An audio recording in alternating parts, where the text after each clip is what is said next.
राधे आप सभी को। आज मैं आपको कृष्ण जन्माष्टमी की व्रत कथा सुनाऊंगी। जो भी जन्माष्टमी का व्रत रखता है भक्त, वो जन्माष्टमी की कहानी ज़रूर सुने। कृष्ण जन्माष्टमी के दिन पूरे दिन उपवास के बाद रात के 12 बजे श्री कृष्ण जन्म होने पर श्री कृष्ण की आरती करके फलाहार भोजन किया जाता है। अनेक स्थानों पर इस दिन अखंड रामायण का पाठ भी किया जाता है।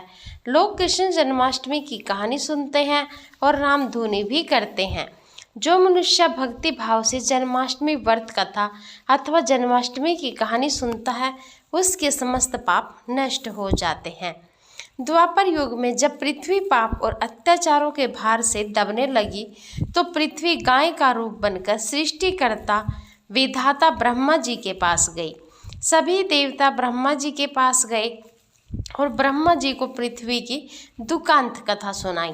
वहां उपस्थित सभी देवताओं ने निर्णय किया कि इस संकट के समाधान हेतु भगवान विष्णु के पास जाएंगे और सभी लोग पृथ्वी को साथ लेकर क्षीर सागर में भगवान विष्णु जी के पास पहुँचे। जहाँ भगवान विष्णु शेष शैया पर शयन कर रहे थे, वहाँ जाकर सभी देवतागण भगवान विष्णु की स्तुति करने लगे। स्तुति करने से भगवान विष्णु की निंद्रा भंग हुई। तब विष्णु जी ने सबसे आने का कारण पूछा। तब दीन वाणी से पृथ्वी बोली, महाराज, संपूर्ण भूमंडल पाप और अत्याचारों से घिर गया है और पृथ्वी इन पाप और अत्याचारों के भार में दबने लगी है।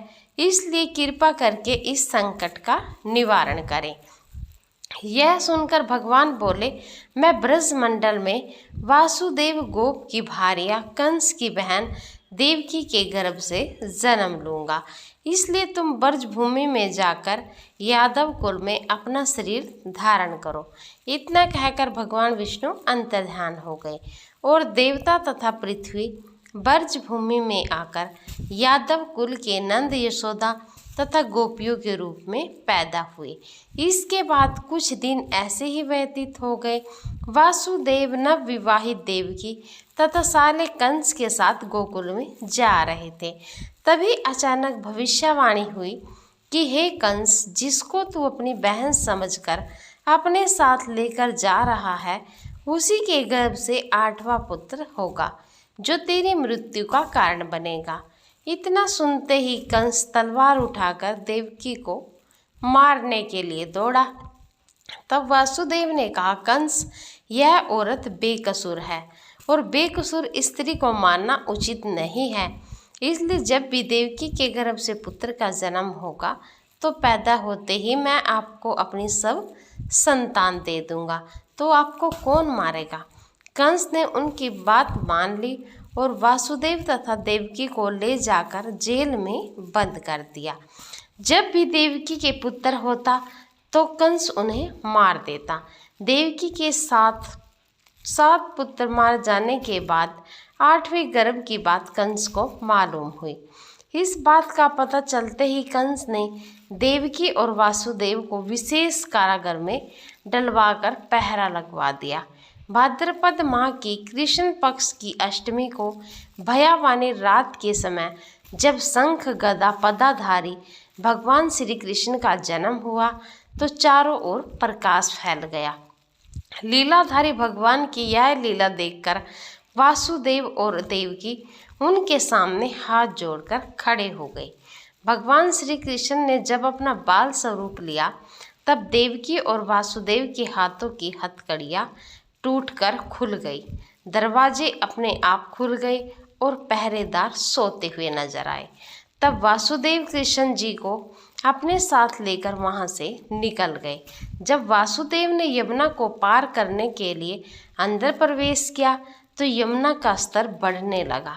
भगवान के चरण कमल छूने को लालायित यमुना कृष्ण द्वारा पैर लटका देने पर भगवान के चरण कमलों को स्पर्श कर उतर गई। वह बिल्कुल घट गई।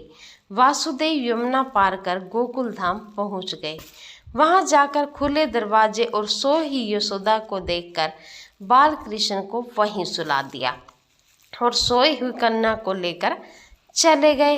जब वासुदेव वापिस कारागार में पहुँचे तो अपने आप उनके बेड़ियाँ लग गई और दरवाजे बंद हो गए। दरवाजे बंद होने के बाद वहाँ सोए हुए पहरेदार भी जग गए। हथकड़ियाँ लगने के बाद कन्या रोने लगी। तब जगे हुए पहरेदारों ने कन्या का रुदन सुनकर तुरंत कंस के पास खबर भेज दी कि देवकी का 8वां पुत्र जन्म ले चुका है। यह सुनकर कंस तुरंत दौड़ता हुआ आया।